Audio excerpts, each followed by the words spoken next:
Hi, and welcome to Fedmail. Thank you for joining us on this Friday afternoon. Shabbat Shalom to you. Hope you've had a good week. I hope you were able to join us for the Purim celebrations that we had within the community.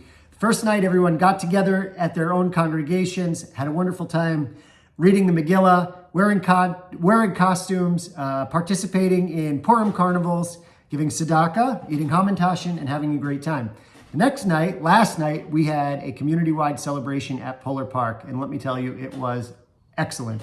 We want to thank our co-sponsors, the Torah Center, PJ Library for playing a big role in making this happen, and all of our community congregations, which were all listed as co-sponsors. If you looked around the room, you saw members from all of our congregations, all of our institutions and organizations participating and attending. The young kids did a runway walk, a fashion Purim costume runway walk, which was a lot of fun. The food was great, but most importantly, it was just great to be together as a community. And again, several hundred people were out for that at Polar Park. So we thank our friends, the Woo Sox, for coming. Charles Steinberg, Dr. Charles Steinberg, the president of the Woo Sox, was in attendance, got to give remarks.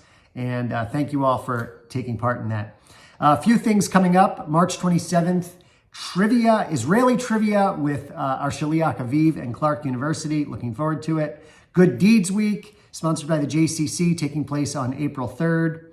I want to remind you also, for the students in the community, the Yom HaShoah Art and Essay Contest, the Pinka and Rhoda Gerbitz Art and Essay Contest this year, once again sponsored by our friends at B'nai B'rith. The Worcester B'nai B'rith chapter is putting up the funds for the scholarship prizes, which have increased over the last several years.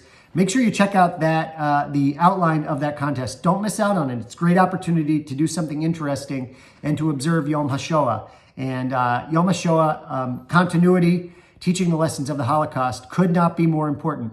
More important today than ever before. So make sure you check out the information on the Yom HaShoah Art and Essay Contest, the Pinka and Rhoda Gerbitz B'nai B'rith Yom HaShoah Art and Essay Contest. Also coming up on May 1st, a crafters and vendors fundraiser for PJ Library. First time we've ever done that.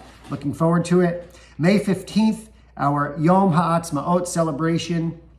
Make sure you mark your calendars for that. Save the date. That will be taking place at B'nai Shalom, honoring this year Robin and Andy Feldman and junior honorees to be named. Now, to become one of those junior honorees to be named later, we will be hosting another essay contest. You can reach out to your local congregation for the information about the essay contest for the Israel Bonds Yom Ha'atzmaut celebration, and we'd love to have you enter that. On March 20th, Sheer Joy, our community choir, is giving a concert. Don't miss that. And on March 26th, the Westboro Early Childhood Program has a Tat Shabbat. There are a lot of other things taking place in the community. Always check out the community calendar. Scroll down in Fedmail to the bottom where you can see the different events taking place, and we highlight a few of them each week. Now, moving on, I know a lot of you have been paying attention to the news out of Ukraine. Of course you have.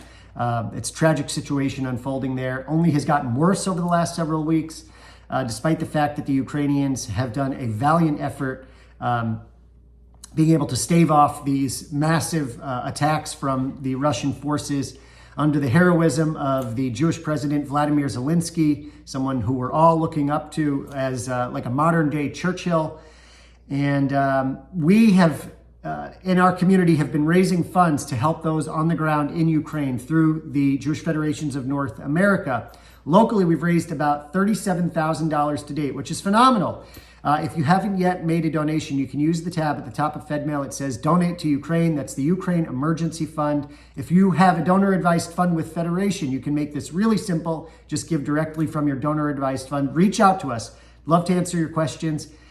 Give more information about where these funds are going. But basically, humanitarian aid, first aid, food resources, helping to relocate, helping people to shelter in place where they can't get out. A lot of elderly members of the Jewish community who just aren't able to leave. We want to help them too. And lastly, we want to make sure that those who want to make Aliyah are able to do so. So we're working with our partners at the Joint Distribution Committee, which really assists in emergency situations like that, and the Jewish Agency for Israel.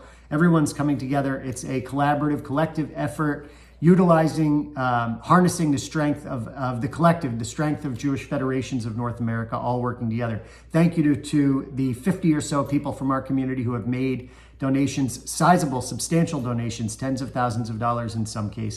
So we certainly have shown our generosity. Things are in place now to really help these people out, and I expect that the aid will continue to need to flow, at least in the interim, until a ceasefire is announced or until Russian forces are pushed out of the country. All I can say is we continue to hope and pray that the forces of good overcome the forces of evil. We just celebrated Purim, so a wonderful time to also consider that in that story, the forces of evil were overcome and defeated, and let us hope that that happens again this time around. We'll continue to send out materials and information in the coming days. Even today, you may be receiving an email about the Ukraine Donation Fund and other updates, and we'll send those out as they come. I also want to acknowledge that earlier in this week, we held a great security training in the community with Secure Community Network. Really, they talked about community security from an organizational top-down approach.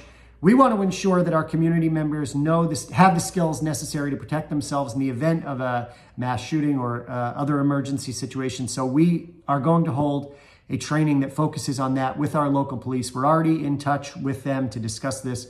Mark Shear, our community security liaison, continues to do a fabulous job. In fact, I want to point out also last night, he was on hand at Polar Park to make sure things were safe and ran smoothly. Thank you so much, Mark. Can't thank you enough. Always does a fabulous, terrific job for us. Thank you all for continuing to support Jewish life in central Massachusetts and around the world. We'll continue to keep you in the loop, keep supporting Jewish life. Thank you, and have a Shabbat Shalom. See you next week. Bye-bye.